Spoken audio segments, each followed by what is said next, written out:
good, bae? It's your girl Courtney B, and I'm back with yet another video. Today's video, I clicked up with my boos from ISEE Hair, bring you guys this angled bob realness, honey. Yes, get into it. I partnered up with ISEE Hair before in the past, so today I want to bring you guys something a little bit different. This angled bob look is actually very early 2000s inspired.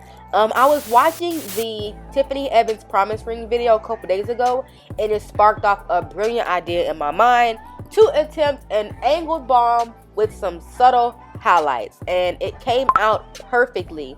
I probably could have gotten the highlights a little bit more lighter, but I kind of like how soft and very peekaboo-ish they were. So yeah, as you guys can see, I've already straightened the hair. Start off the bob. To use it kind of as a guide, I took a little piece of the front of the hair and cut it straight across and perfected it. So that way, when I did take the wig off to finish cutting the rest of the wig, I could just follow that guideline. Here you see me using regular preschool scissors. That's all I had on deck. If you want to be fancy and use actual cutting shears, that's fine for you. But baby girl, you know I'm not that technical. This is the foundation of the whole bob. You're gonna want to make sure that it is nice, neat, and straight across if you want it to be blunt.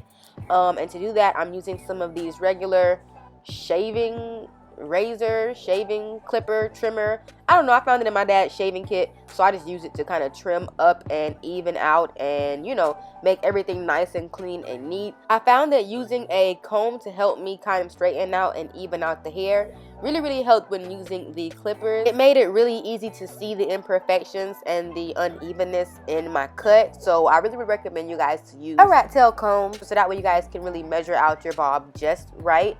You don't want any jagged lines, jagged areas.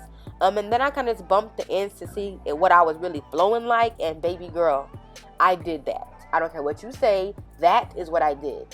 Did what? That. After that, I just took the wig off and put it on Barbara and pretty much did the same exact steps to the rest of my head. Recommend you guys doing the cutting process section by section and to start from the bottom layer of the hair first. It just helps you stay away from that early 90s super mean principal type haircut. Like, we're not going for that. We don't want that stacked up pancake stack bobbage in the back. No, we want it to be nice and sleek and blunt and flowy, okay? Start off every section by doing a rough cut with the preschool scissors, and then I go back in and perfect it with the razors, and I do it inch by inch. I don't want to just go straight in and just go for the blunt cut, because I don't want to end up going too high, because my eyes are never good at measuring things. So I took my time with this bob. It may have taken me about 2 hours, because I wanted to make sure I got everything just right. When it comes to cutting a blunt bob, you really want to take your time. You want to have all the time you need. Cut your phone off. Tell your kids to sit down. Give them their tablets. Give them your phone.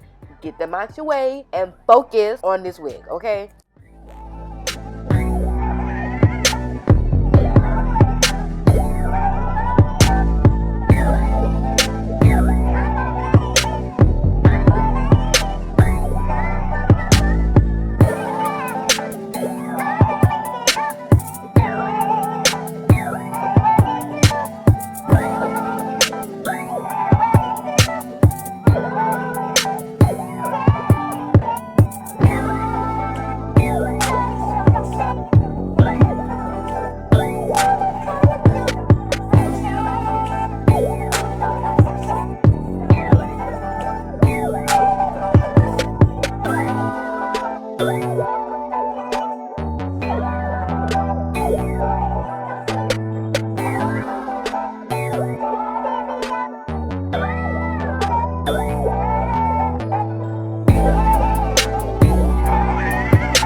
Alright, you guys, that is pretty much the whole technique of how I cut the rest of the head. I'm not going to show you guys the entire process because it's going to be a little bit too long and I don't want to bore any of y'all. So this is pretty much how the angled of the bob turned out. Now we're going to jump into the coloring and dyeing process of this video. I did apply this wig with my glueless Dollar Tree method. I will leave that link up above in the cards and down below so you guys can check out that method. I started off by parting out the area in the front that I wanted to dye. I probably should have parted out a little bit more in the front, but I was a little bit scared that the color was not going to come out just right. So I definitely recommend you guys part out more than I did. It would have definitely made the color stand out a lot more. But I ended up loving the results nevertheless, so either way is fine with me. I pinned back the rest of my hair to keep it out of the way while I was bleaching the front, and then I applied my bonnet to the part that I was not going to color. This protects the hair so that way I don't get any drops of bleach anywhere that I do not want it, because I've been really pissed off and I was not in the mood to be mad on this day, okay? Then to protect my bonnet, I used a Walmart bag so that way it wouldn't bleed through my bonnet, and I actually had the receipt still inside of the bag. So I put on the bag so that way it wouldn't bleed through the bonnet. Then I used some bleach. A little bit went a long way. You don't really need a lot of bleach. I actually used maybe like a scoop and a half, maybe not even that much. And I used some developer that came in one of my hair color boxes from Dollar Tree, because I'm actually out of like my regular developer. So yeah, that'll work just fine if you have that on hand rather than going to the beauty supply store and spend all that money on some developer. Quick little hack. I coated that with my fingers with the glove, of course. But I would recommend that you guys use 2 gloves. Because as you see, I only used 1 and I forgot that. So my other hand, when I was done with this process, was completely white, and it's still white right now.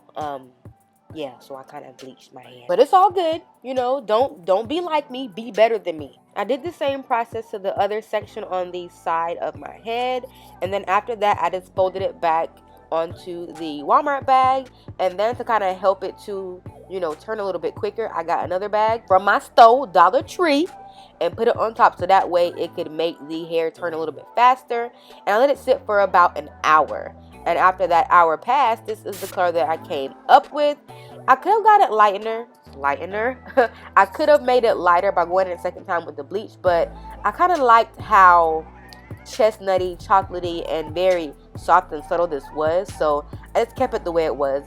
And to define my part, I used my Milani concealer in the shade, oh, I'm not sure, I'll put it somewhere on the screen.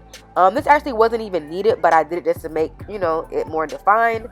Then I tried to flatten the top of my head with my Got to Be Glued freezing spray and going over that with my curling wand. This hair was actually very easy to work with. The hair is very silky, very bouncy. Of course, after me cutting off my ends and giving that nice blunt cut made it even more bouncy. That's what I love about bobs. You guys, this is the finished look. I am loving how this bob turned out. For some reason, it looks as if I have more of an asymmetrical angled bob, which is still cute. Okay, it's still cute, but either way it goes, I did that. Everything in this video turned out to be beautiful mistakes, so I am very pleased.